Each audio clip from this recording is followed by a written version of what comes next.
नाजरीन आदाब में हूं अफशन जबीन। आप देख रहे हैं महाराष्ट्र न्यूज। सबसे नजर डालते हैं सबसे पहले हेडलाइंस पर।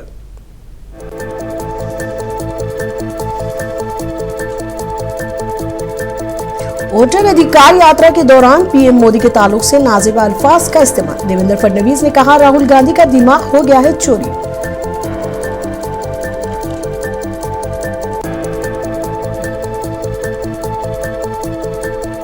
मुंबई में मनोज जरांगे के एहतजाज के पेश नजर सिक्योरिटी बढ़ाई गई। सख्त शराइत के साथ सिर्फ एक दिन के लिए दी गई है एहतजाज की इजाजत।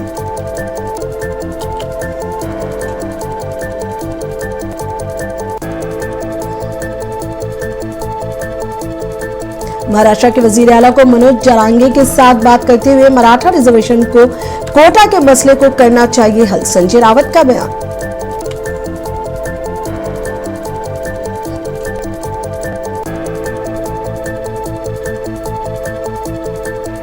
पालघर इमारत हादसे में मरने वालों की तादाद हुई 17। रियासती हुकूमत ने महलूकीन के लवाहिकीन के लिए 5 लाख रुपए मुआवजे का किया ऐलान।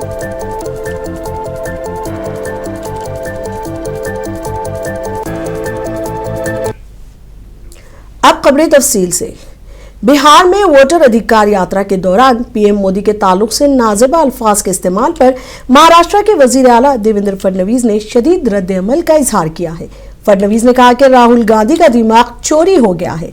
उन्होंने कहा कि राहुल गांधी को कौमी लीडर कहा जाता है और वो ऊंची बातें कर रहे हैं।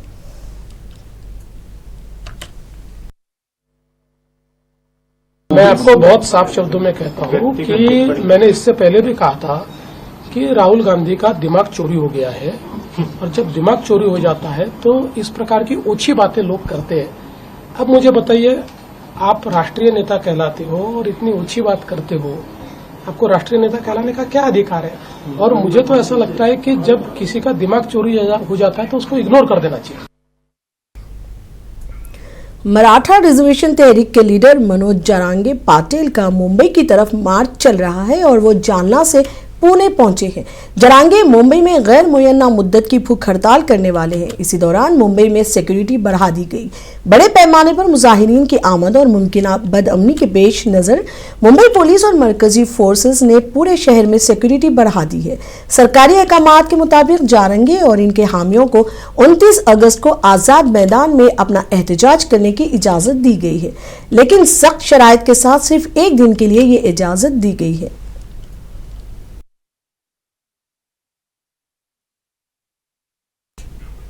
शिवसेना यूबीटी के रुकने पार्लियामेंट संजय रावत का कहना है कि मराठा बिरादरी के मुतालिबात नए नहीं है। महायुति हुकूमत ने पहले भी इनसे बातचीत की है। उन्होंने असेंबली इंतखाबात से कबल जरांगे से बात भी की। अब रावत ने कहा कि वजीर आला देवेंद्र फडणवीस को अपनी बात को बरकरार रखते हुए मराठा तबके के मुतालिबात को पूरा करना चाहिए। मोदी देश के प्रधानमंत्री है, अमित शाह जी देश के गृह मंत्री है, और भारतीय जनता पार्टी ने मराठा समाज को आरक्षण के बारे में एक आश्वासन और वचन दिया था चुनाव से पहले। लेकिन 2 चुनाव हो गए, देवेंद्र फडणवीस दोबारा मुख्यमंत्री हो गए। अब लाखों की संख्या में मनोज जरांगे पाटिल अपने लोगों को लेकर अगर मुंबई में आ रहे हैं, महाराष्ट्र के राजधानी में आ रहे हैं, तो उनका वो अधिकार है। मुंबई सबकी है, मराठी लोगों की। तो उसमें से एक ही मार्ग निकल सकता है कि राज्य के मुख्यमंत्री ने सीधे मराठा समाज के नेता मनोज जरांगे पाटिल से सीधी बात करनी चाहिए। सीधी बात करनी चाहिए, तभी कोई वहां से।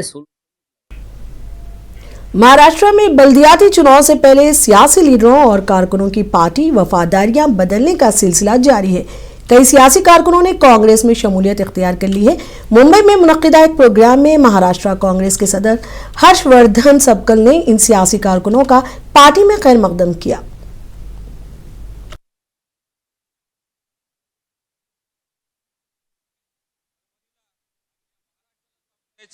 या देशामध्ये जर तुम्हाला संविधानाचं रक्षण करायचंय, जर तुम्हाला लोकशाही वाचवायची, आज जर लोकशाही संपली ना, उद्या पुन्हा गळ्यात मडकन पाटल्या झाडू आल्याशिवाय राहणार नाही।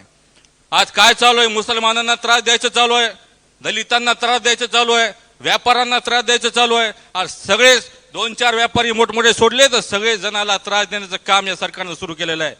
उद्या जर देशामध्ये संविधान संपलं, मनुस्मृती आली, तर तुमचं आमचं काही खरं नाही. पुन्हा ते दिवस येतील. अरे इलेक्शनचे वोट चोर करणारे हे माणसं आहेत, तर उद्या काही करू शकतात. ईव्हीएम मॅनेज करायलेत, चिट्ट्या आणायलेत, हे काय स्वतःच्या जीवावर आलेले नाहीत. हे वोट चोरी करून आलेले लोक आहेत.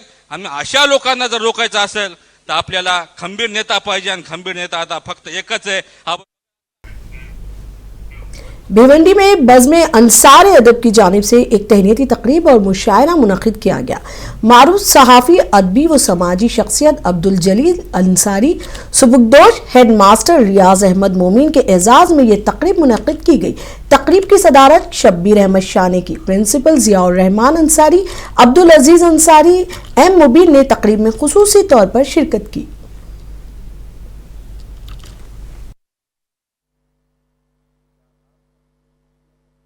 मैं इस वक्त जितने भी हमारे स्टेज पर मेहमान आए उनका भी शुक्रिया अदा करता हूं कि दोनों साहिबान के लिए उन्होंने अपना वक्त निकाल करके यहाँ तशरीफ लाए। इसके साथ ही मुशायरे में जिसकी सदारत इसके अलावा मुशायरे का भी इंतज़ाम किया, जिसमें करीब शहर के नामवर शुअरा शरीक हो रहे हैं हुए और अपने कलाम से लोगों को महसूस किए। मैं उनका भी शुक्रिया अदा करता हूं कि उन्होंने अपना वक्त कीमती निकाल करके ये दोनों साहिबान की खिदमत में प्रोग्राम में तशरीफ़ लाए। एक बार फिर मैं बज़्म अंसार अदब के अरकान का शुक्रिया अदा करते हुए महाराष्ट्र के नायब वजीर आला एकनाथ शिंदे ने थाने के घोड़बंदर रोड पर एक जख्मी बाइकर की मदद के लिए अपनी गाड़ियों के काफिले को रोका। किसान नगर में गणेश पूजा की रसूमात से वापसी पर एकनाथ शिंदे ने हादसा देखा और मदद के लिए पहुंच गए। उन्होंने मुतासिरा शख्स से बात भी की। सड़क पर फिसलकर गिरने से बाइक सवार के कांधे पर चोट लगी थी। इसे नायब वजीर आला के काफिले की एम्बुलेंस में अस्पताल मुंतकिल किया गया।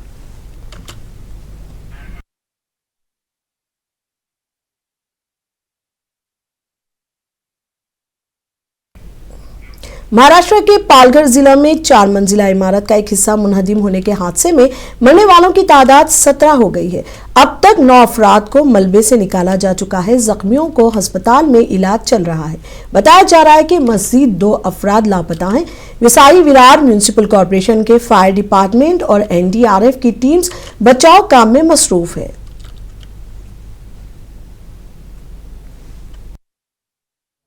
पीड़ितों को महानगर पालिका ने रहने की सुविधा कर दी है, खान पान की सुविधा कर दी है।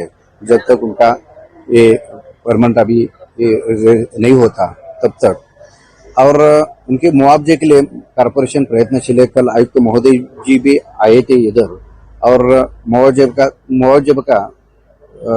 जो के नियम के अनुसार है हम वो कर देंगे। लोगों का सामान जितना निकल सकता था उतना हमने सामान उनका निकल दिया है।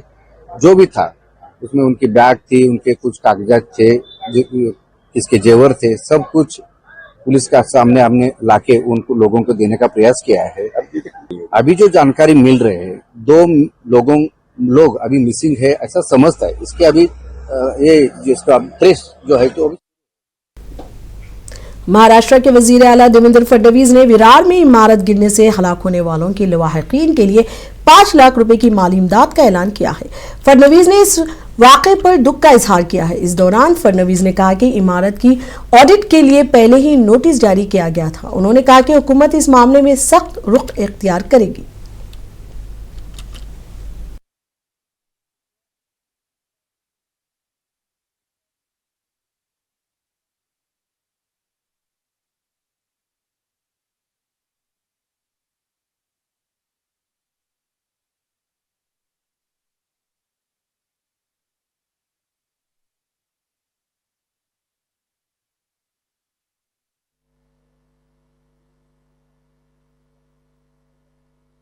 ये बिल्कुल कंसर्न की बात है। देखिए वहां पर इलीगल बिल्डिंग्स भी है, डायलापिलेटेड बिल्डिंग्स भी है।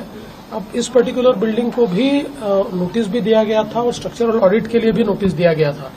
लेकिन कई बार क्या होता है, लोग गरीब है, लोगों को आप कितना भी कंपेल करो तो भी लोग सोचते हैं कि हम कहाँ जाएंगे, या फिर वहां से उनका एक प्रकार से जो व्यवसाय वगैरह होता है वो जुड़ा हुआ होता है।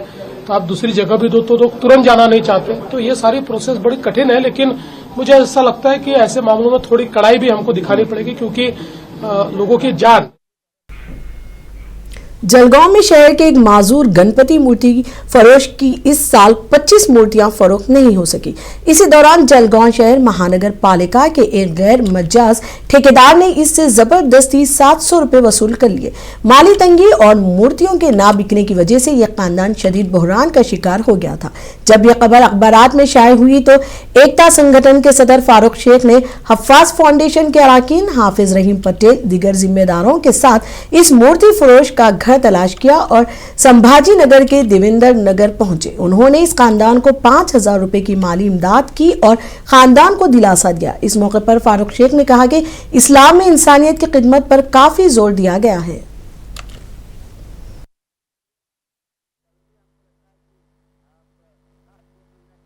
आमच्याकडे आले तर आम्हाला खूप आनंद वाटला का बाबा कसं बा एकदम पेपरामध्ये वाचून आले ना ते हा, तर मग एकदम आनंद वाटला आम्हाला की बा आम्हाला काही ना काही बा मिळालं, आमचे गणपती गेले नाही तर त्याच्यामुळे मग जास्त आनंद झाला आम्हाला।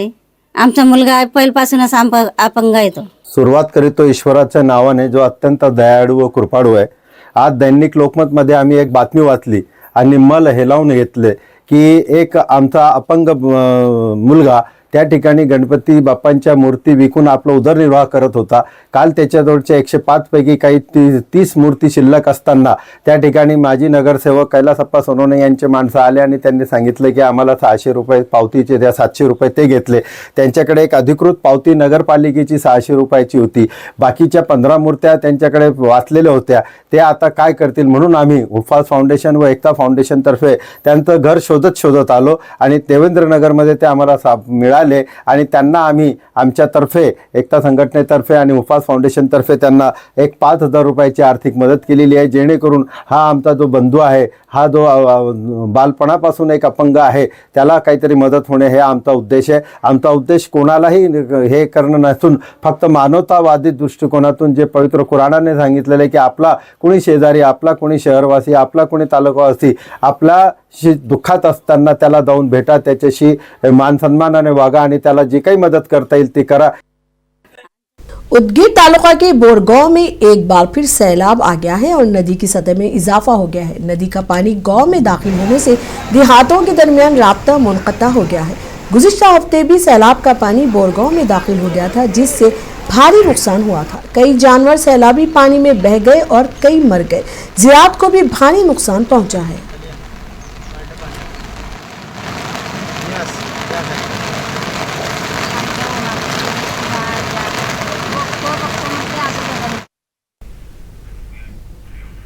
नांदेड़ जिला के देगलूर तालुका के मुख्तलिफ मौजियात और नशीबी देहातों में बीती रात से हो रही तेज बारिश की वजह से तालुका के कई मौजियात का राब्ता मुनक़ता हो गया है।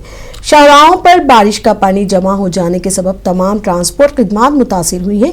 बारिश से महसूर इलाकों को इमदाद पहुंचाने में इंतजामिया को काफ़ी मुश्किलात पेश आ रही हैं। इस मौके पर देगलूर के रुकने असेंबली जितेश रॉ ने सरकारी ओहदेदारों को लेकर मुतासिर इलाकों का दौरा किया।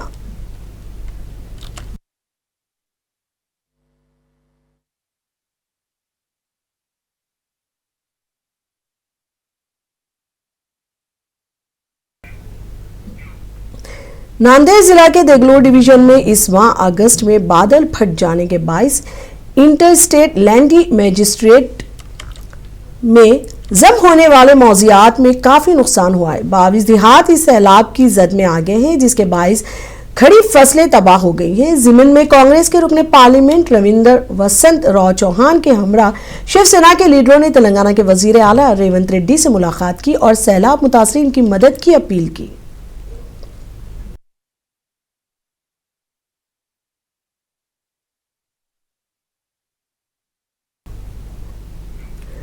गढ़चिरौली जिला के देसाईगंज में महकमा सेहत में काम करने वाले कॉन्ट्रैक्ट अफसरान और मुलाजमीन हड़ताल पर है।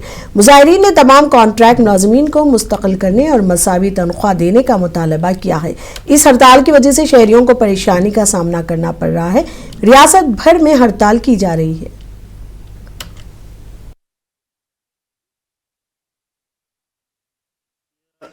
आरोग्य अभियान अधिकारी कंत्राटी एकत्रीकरण समिति महाराष्ट्र शासन शाखा गडचिरोली की तरफ से यहाँ से दिनांक 19 अगस्त 2025 से हमारे कंत्राटी जो भी कर्मचारी है, आरोग्य कर्मचारी है, अधिकारी भी है, हमारा आंदोलन चल रहा है और ये आंदोलन हमारा बेमुदत है।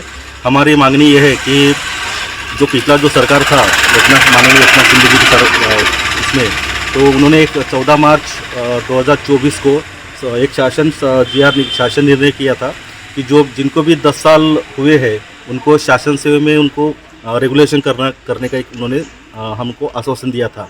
लेकिन अभी 1.5 साल हो गया, अभी तक उसमें से हमारे इसमें जो 71 कैडर्स थे उसमें से 2 कैडर को उन्होंने परमानेंट का ऑर्डर दिया है। लेकिन वो 69 जो अभी कैडर हमारे हैं उसमें हमारे एनएम भी है, हमारे अकाउंटेंट है, मैं पैरामेडिकल वर्कर लेप्रोसी में हूँ, हमारे आईएफएम भी है उसमें और हमारे सीएचओ भी है उसमें। तो उनको अभी तक उन्होंने ऑर्डर नहीं दिया है। इसलिए अभी हमारी मांग ये है कि जो भी जिनको आप जैसा आपने शासन निर्णय जो दिया है तो उसके आप हिसाब से चलना चाहिए। लेकिन गढ़चिरौली नारायणपुर सरहद के करीब जंगलात इलाके में पुलिस और माओवादियों के दरमियान एनकाउंटर हुआ है।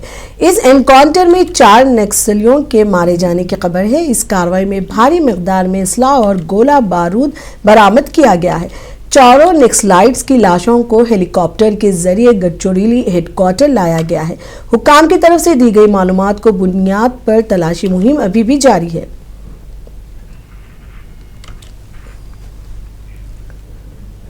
नवी मुंबई में पुलिस ने एक शख्स को गिरफ्तार किया है। पुलिस के मुताबिक मुलजिम खुद को वजारत खारजा का ओहदेदार बताकर लोगों को धोखा दे रहा था। पुलिस ऑफिसर बालाकृष्णा सावंत ने इस केस की मजीद तफसीलात फराहम की।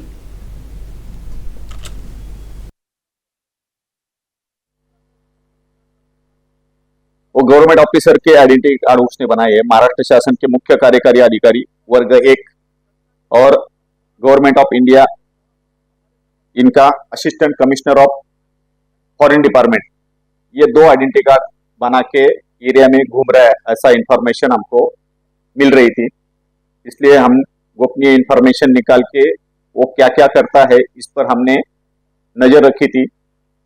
उसके बाद मयूर पटेल करके एक आदमी ने पुलिस स्टेशन में तकरार देने के बाद हमने उसके घर की तलाशी ली, तो उसके पास 2 आइडेंटिटी कार्ड, एक राजनैतिक वीजा डुप्लीकेट और आईपीएस का ड्रेस सिलाने के लिए टेलर के पास दिया हुआ रिसिप्ट मिल गया।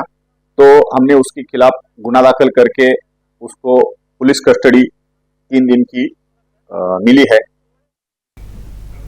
अमेरिकी हुकूमत की जानिब से हिंदुस्तानी एक्सपोर्ट पर 50% टैरिफ और रूसी खाम तेल की खरीदारी पर इजाफी 25% जुर्माना नाफिज होने के बाद रिजर्व बैंक ऑफ इंडिया के साबिक गवर्नर और मारूफ माहिर मईशत डॉक्टर रघुराम ने इस इक़दाम को निहायत तशवीशनाक करार दिया है।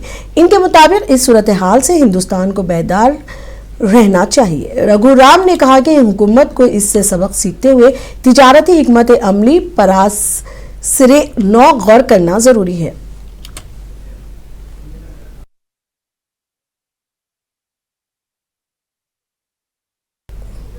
इक्तिसादी माहिर पंकज जायसवाल ने अमरीकी टैरिफ पर अपना रद्द-ए-अमल जाहिर किया है। उन्होंने कहा कि अमरीकी टैरिफ से हिंदुस्तानी मार्केट पर शदीद असर होगा।